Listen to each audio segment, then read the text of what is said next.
Thank you very much, sir, and karibu sana. Thank you very much for having me on your Ebru TV. All right. Let's start it from the beginning here, and let us have context of this conversation. And Dr. if somebody were to ask you today on the status of higher education in our country, what would you tell them? Thank you very much. Kenya is not an isolated island. It's part of the rest of the world. And as we are witnessing, the knowledge throughout the world is skyrocketing. The number of universities are established all over the world, Kenya being part of that process. So the status of education in Kenya, of course, is having so many challenges that are well known, but is making a lot and good progress, particularly compared to other African countries. Right. As you rightly mentioned in your opening, the Kenya system of education is one of the best in Africa, with 70 universities in the country.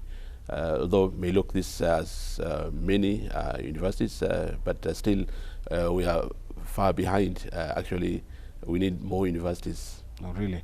And actually, I was coming there because I understand that the inception of private institutions of higher learning in our country come as a result of Sessional Paper number 1 of 1986, which of course called upon private sector to play a greater role in the provision of higher education in the country. So my question to you, Dr. would be, ever since 1986, I understand your university was just born in the 2000s. How did you find a niche in the market which, as of the 2000s, for lack of a better word, it was flooded, as you rightly say, because 70 universities are not few. So how did you find that niche to find a place in that market? This university, Islamic University of Kenya, IUK, is known formally as RAF International University, Okay. which also came from another name, Andalus University, that started in 2002, as you said. But it was a simple college, and mainly to train teachers for particularly IRE, because that was the gap that was seen, and until today the gap is still big for the IRE teachers. But then it developed from just being a small college into a full-fledged university with the new name of RAF International. That was in 2011 until 2019-20, just last year, when it changed the name again into Islamic University of Kenya. Okay.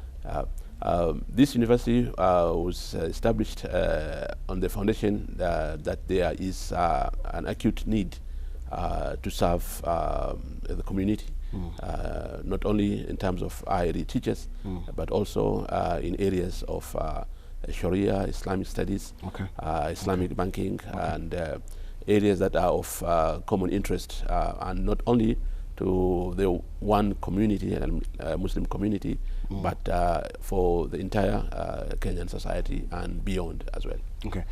Dr. I was checking out your website earlier on, and I realized that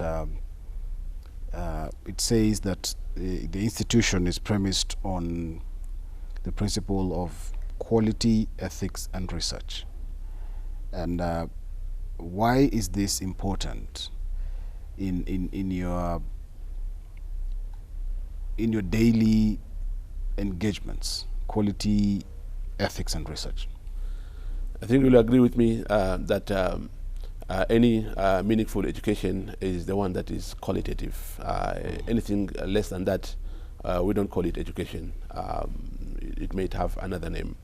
And we believe deeply and strongly that we have an obligation to offer the community, the students and the young generation a quality education that is worth their time, their efforts, their money, and their age as they progress towards the large contribution for this nation.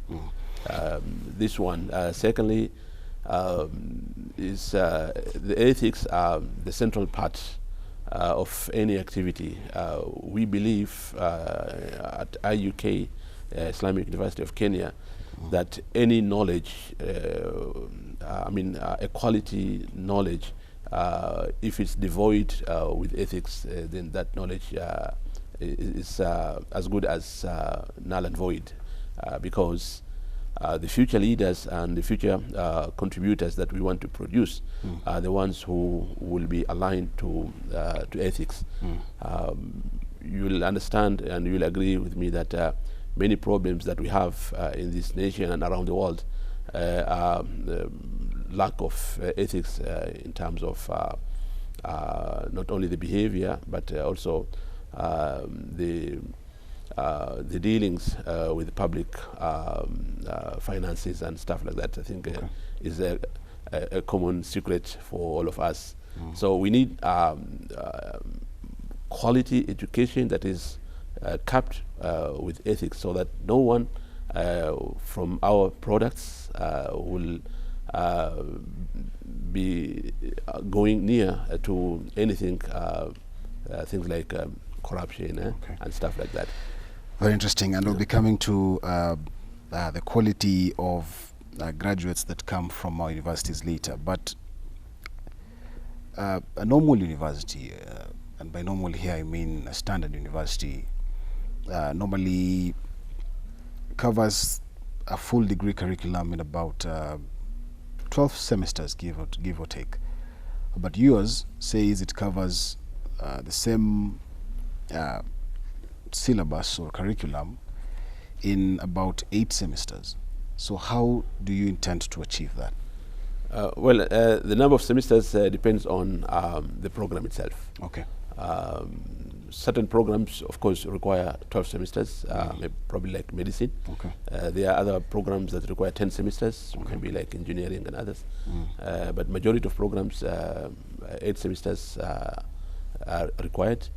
And our programs with 8 semesters approved by the CUE, the Commission for University Education, and they underwent all the approval process in terms of quality and adherence to the standard set by the government. So the 8 semesters is not strange, and we're not the only one. Many universities do that. All right.